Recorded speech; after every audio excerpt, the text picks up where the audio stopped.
தென்கொரியாவில் உள்ள முவான் சர்வதேச விமான நிலையத்தில் விமானம் ஒன்று ஓடுபாதையில் இருந்து விலகி தரையில் மோதி விபத்துக்குள்ளானதில் இதுவரை 20 பேரிற்கும் அதிகமானவர்கள் உயிரிழந்தனர் என வெளிநாட்டு செய்திகள் தெரிவிக்கின்றன.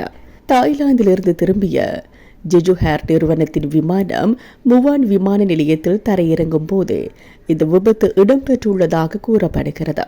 175 பயணிகள் 6 விமான பணியாளர்களுடன் சென்ற விமானமே விபத்துக்குள்ளாகியுள்ளது.